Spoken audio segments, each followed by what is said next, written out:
The 10 things that I learned while leaving the country as a nomadic over 50-year-old. Granted, I had a partner with me, but it was definitely a lot more than I bargained for. I knew that it wasn't going to be a vacation, but I had no idea how much work it would actually be to actually be nomadic. And there's so many things that you don't think about, little things that add up to big things. So the 10 things, we're going to start with number 1, and that is that you're going to be washing a whole bunch of dishes. I mean, a bunch. And it's not going to be like the way we do in the United States, where you have a disposal, you don't have to dig the food out and throw it in the trash, and feel bad about yourself. Because I felt terrible. After doing the dishes about 10 times, I told my partner, I said, man, I'm really wasteful. We shouldn't cook so much food. It's very hard not to do. And in the United States, I think that that's something that I think we should all work on, is maybe stop being so, wasteful. So, I mean, I don't know about you guys, what you guys think in America or in Europe, what you guys think about all that. But I mean, there really is a huge difference between the two. Also, and also the disposal apparently is mostly a thing in Europe. I had a comment on the last video about the differences between the United States and Europe, and they said the only thing they know about the disposal is through horror movies. As in, I guess the woman or man or whatever puts their hand down to get the food out, and then it just starts going, and it just like chews up their whole hand or something. I mean, that really is a horror story, isn't it? But anyway, it was kind of funny to hear that. But anyway, so washing dishes by hand is a thing that I never thought that I would ever do.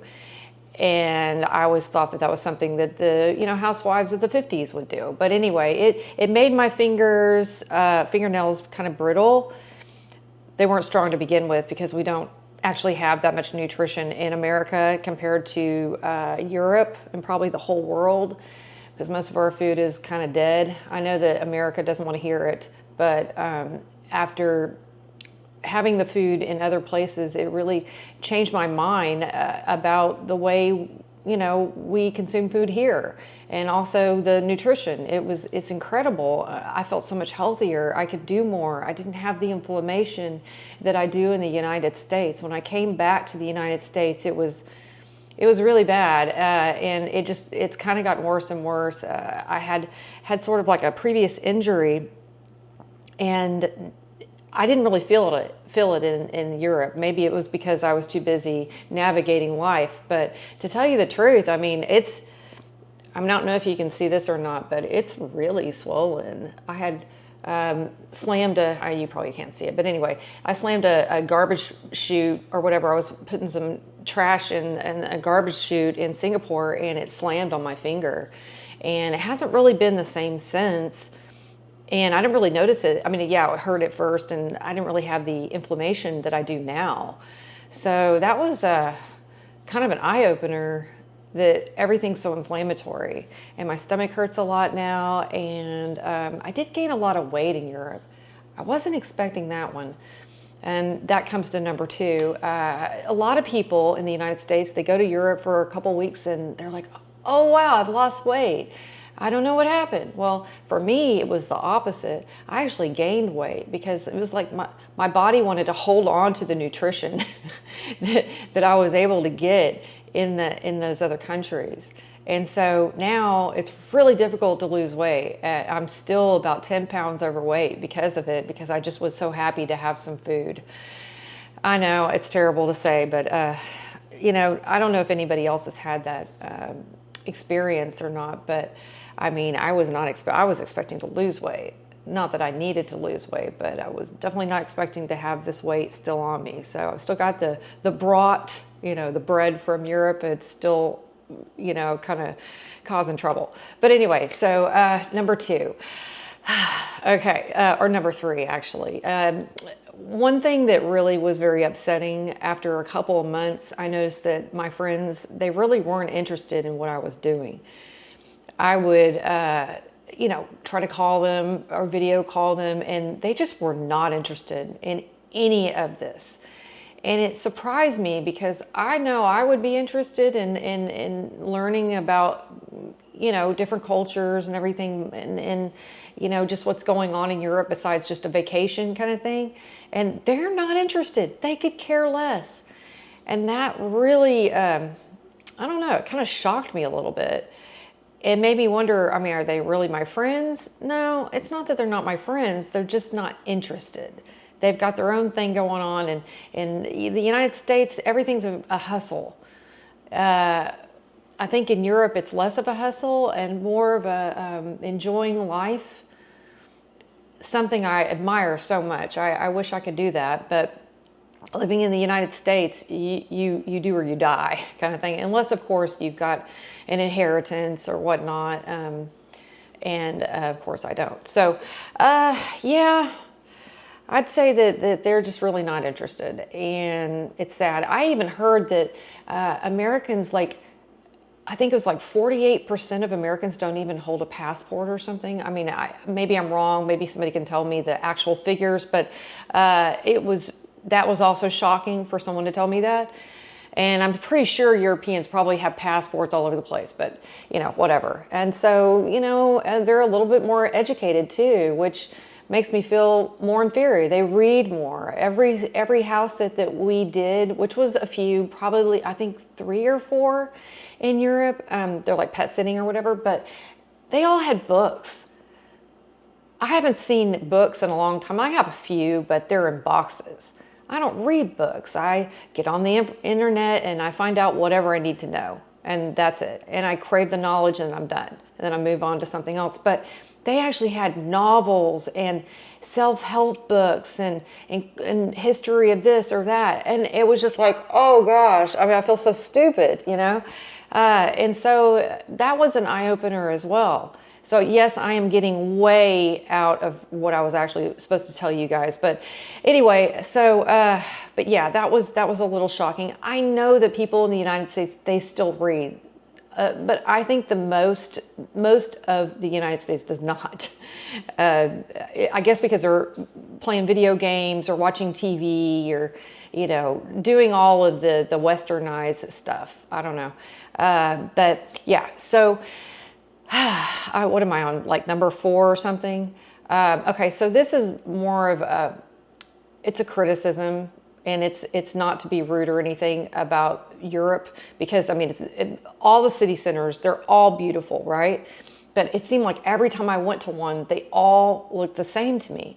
And I don't know if it was because I had traveled, they call fast travel or whatever.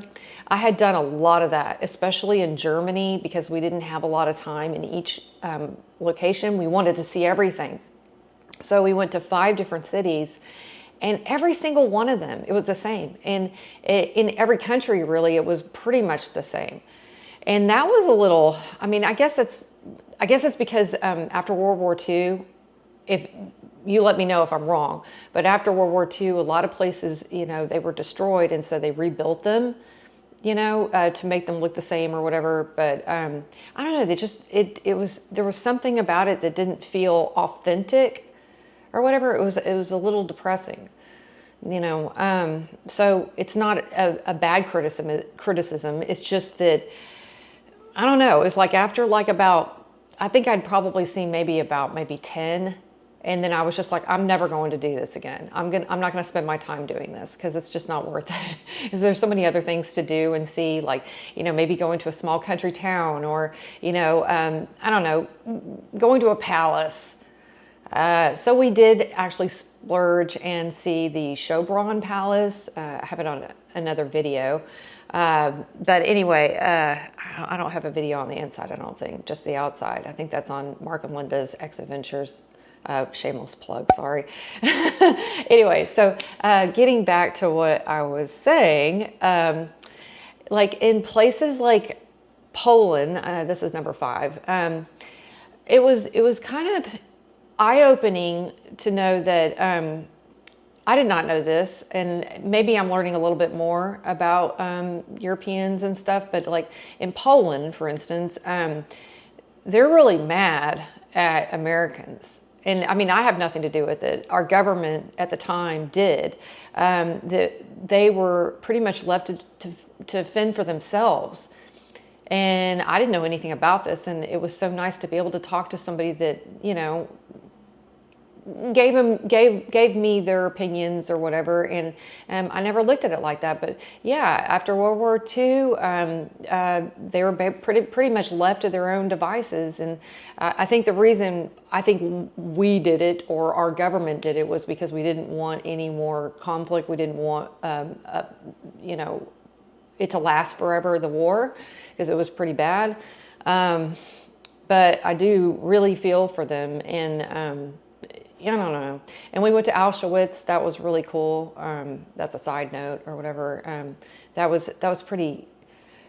It was a lot, because it was like, I can leave, but those people didn't get to leave. So that was really. There's a lot of history, obviously. I mean, there's so much history. There's hardly any history here. We're such a new country here in America, and I'm so glad that there hasn't been anything really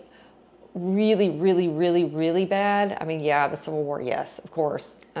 I sound like an idiot, but anyway, I don't know. I think that in a way, I think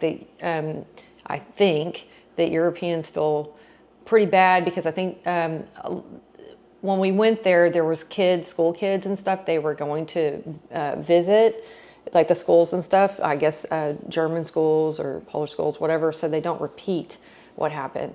And I think that's so awesome, and I think it's really necessary. But anyway, I'm getting off subject yet again because I can't stop talking.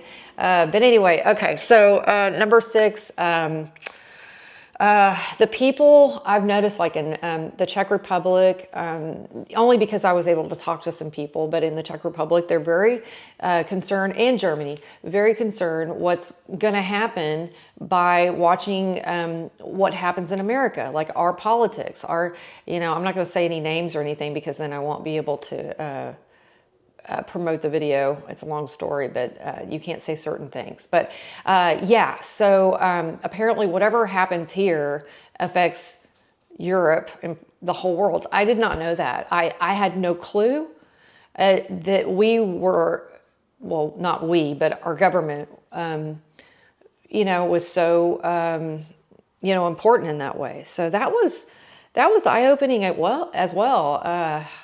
I hope I don't get docked for this, for even saying that word, government. But anyway, I don't know, but they're very, very scared. Who got elected? I can't say it. They're very scared about, what happens next in 2025. Let's just say that. And, I had no idea. So, there's just so much to learn from people, and everyone's so learned in Europe, and it's so nice to talk to you guys, because you guys are really, really intelligent, and I wish I could live there. But anyway, let's see. I get kicked out from the Schengen after 3 months, so it's not viable. But anyway, everybody wants to live there. Number 7, being a nomad. This is just a one-off. Being a nomad, you really don't want to plan too much, because I noticed that the more I planned, the more I didn't get to do. And when I didn't have a whole lot planned, we're like, hey, let's go here. So we ended up going to like Hungary, to Budapest, and we didn't even have it on the roster. And we went, and I'm so glad we did. It was so amazing. The food was good, and the people were cool. And then we decided to go to Prague, and that was amazing. We went to Brno. I don't know, do you pronounce it Bruno? Or am I botching it? I'd be very curious. Bruno, I don't know. Let me know. I'm just a silly American that doesn't know much. But Brno was really cool too. We got to see some more history, World War II bunker. I forgot what it was called, but that was really cool. We went to a wellness center, and I found out that everybody in Europe, gets in the nude and gets in a sauna. It's no big deal. I had no idea. and we thought it was a swingers club. And yeah, I'm really sorry about that. But anyway, okay, so where was I going with this? Okay, so number 8, this is something I have a bittersweet thing to say, and it's got to be said, and I think people need to know it.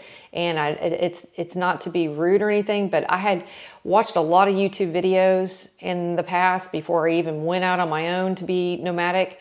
And man, there's a lot of stuff out there that ain't true. It's just not true. And so you need to take everything that you hear about what you need to do, to plan a nomadic journey, or even plan a four-month trip. Just do not listen to everything, or at least listen to it and then follow up with trying to find out if that's true or not.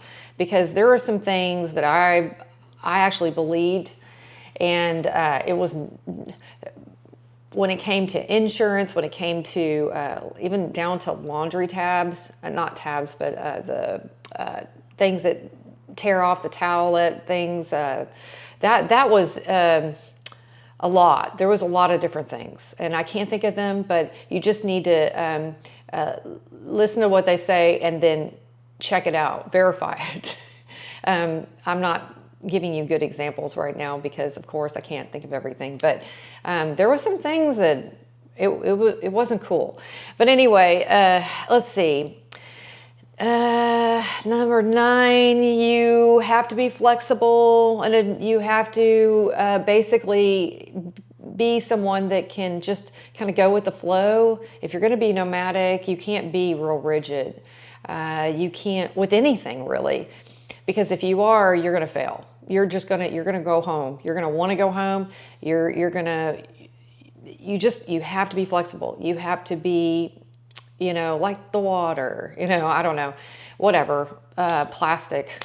That's terrible, man. I am just awful at this. But anyway, just be flexible and have an open mind about everything, and you will succeed. And I feel like I succeeded. I actually did not want to come home, but my partner wanted to come home because he didn't, well, anyway, it was just a lot more expensive than we were told. Let's just put it at that. But I didn't want to stop, and I'm not going to stop. We did take a breather, and we're back in Texas, but only for a short time. And then we're going to go back out into the world, and we are going to make some more videos because it's fun. Anyway, okay, so number 10, finding out who your friends are. I was only gone for, 6 months?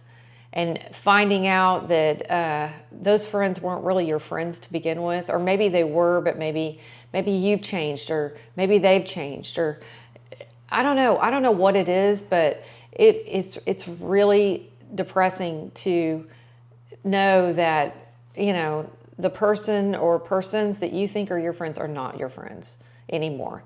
And so I'm hoping to make some new friends. We did meet one person out in Prague that was a friend of a friend here in the United States. And so we met up and we had Chinese food and hung out with his kids. And it was so cool. And he was American, but he had been living in Prague for, I think, 11 years or something. And he just had so much to say. It was like a plethora of information. And it was just a breath of fresh air because he spoke English and he understood what was going on with us. And I don't know, it was neat. So I'm hoping to meet more people, whether they're European or American or any other, country. I want to meet people. So anyway, if you guys have anything to add, nomadic people or, people from Europe that maybe I'm completely wrong, or maybe you're a little upset, maybe you can school me on some things, or maybe there's things that you want to tell me that, I need to expand on. I don't know. But anyway, I hope you guys got something out of this, and please hit the like button so I can make more of these videos. I know that sounds cliche, but anyway, I hope you guys have a great day. Bye. Linda has a travel